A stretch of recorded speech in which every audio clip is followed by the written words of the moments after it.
Welcome back. With the reverse interview today, we're breaking tradition again. I don't know whether you're aware, but a third of the people who watch Channel 31 are under 34, and a good percentage of those are under 15, like Hayden. Hayden, thank you for joining us. You're welcome. Good.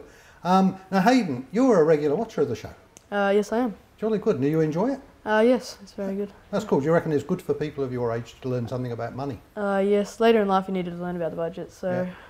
And you're a worker man.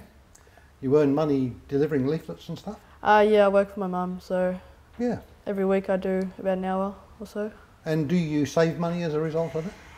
Yes, I'm not the best saver, but I'm starting to get better at it as well. I watch your show as well, so... Cool. So you put money aside? Yeah. No. So, Is that delayed spending? So as soon as that money is aside, do you spend it eventually, or is it saved for, I don't know, maybe a car or something in the future? well, right now, I'm not worrying about saving in the long-term run. I'm just saving from money that I earn to what I want to buy. And then when I get a job, I hopefully want to put money to the bank for long-term. Okay. So this is just pocket money, really? Yeah, just pocket money for what I want to buy. Okay, cool. Okay, now you've seen the couple of sections of the show. Yes. Is there any questions you'd like to ask as a result of that? Do you need a computer to work out your budget? Okay, yeah, so you saw us on the first thing using an Excel spreadsheet to work out the budgets and isolate, you know, whether they were mandatory or manageable or mayhem expenses. No, you don't. It's really simple. You can just start with a simple list of things you spend money on.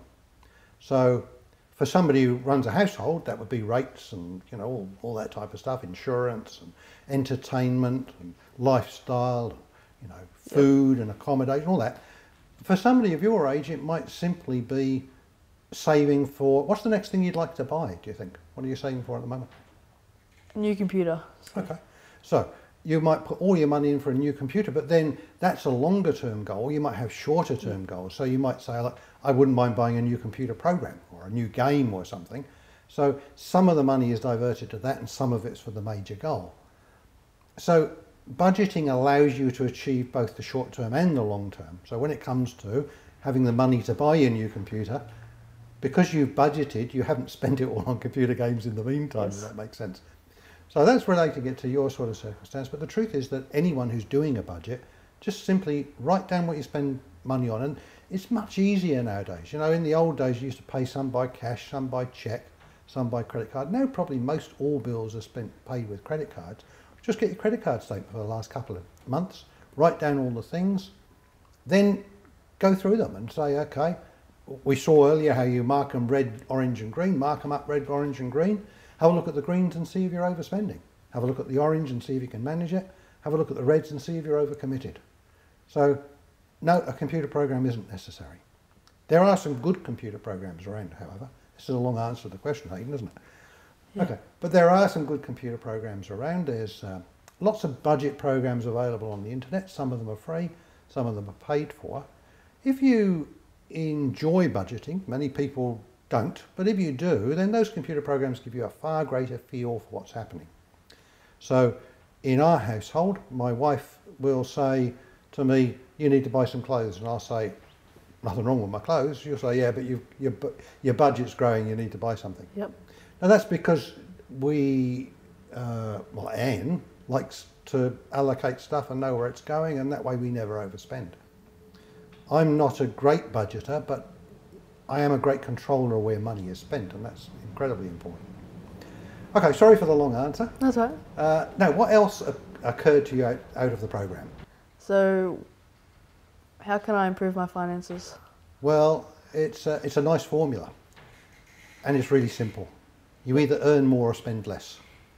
So I guess we've already discussed how you're managing your finances, and that's good. So you fill your short-term needs. If you want a game, you buy it because you've got the money, but you've got a longer-term goal which you're working towards as well. That's really lovely. So the only way that probably you can improve your financial situation, given that you've got some control, is to earn more money. Now I know it's really simple talking to a 15-year-old who delivers pamphlets and gets beer money, or maybe lemonade money. And make it simple, but it's true for everyone, Hayden. Same with your mum and dad, same with everyone out there. If you're having trouble meeting the bills, either spend less or earn more. And people spend an awful lot of time working on spending less when the actual answer to the question might be earn more. So I recall that when my wife and I first got married, she had 2 jobs and I had 3.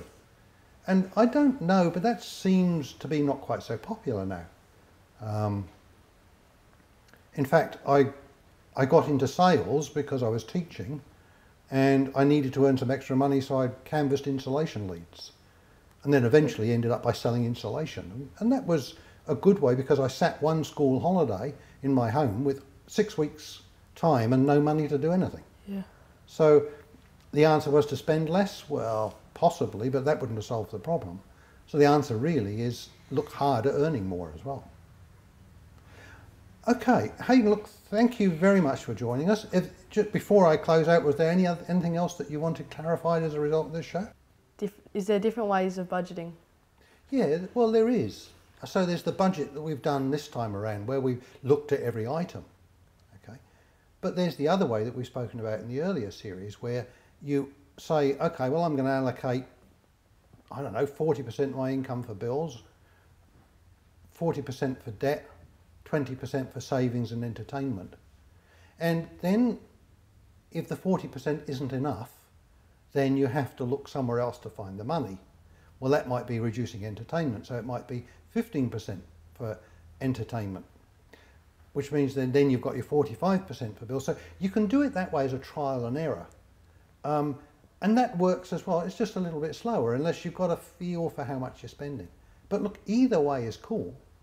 But what in my view you should not do in budgets is I don't think you should go to a shop and say, okay, well I bought one orange juice, $1.40, one other one, because that kills you. You know, it's a nuisance. It's a real pain for me anyway, and I suspect for most people. Yep. So I would suggest that you don't budget in that way, right? You say, okay, I've got, I don't know what it might be, $5 for drinks and chips for the week, and spend $5. And when $5 is spent, don't buy any more drinks and chips. And if you go the week and you've only got $4, make a decision. Will I buy $6 next week, or will I throw $1 in for the computer? And I'm talking about you, but it applies to anyone. It's the solutions are the same. Allocate an amount. If you spend it, stop. Yep. So if you've got a month's allocation for cigarettes, beer, and you spent it in a week, well, do without cigarettes and beer for the rest of the month. Hard, but it teaches you to work within your allocations. Yep. Okay, Hayden, that's really good. Thank you very much for your input and your help. No problem. It's been lovely. Thank you for joining us. Thank you for having me here. No worries.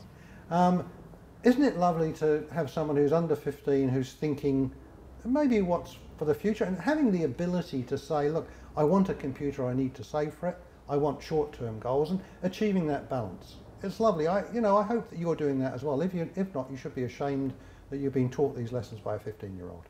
Thank you for joining us, and we'll see you next week, where we'll be talking about debt.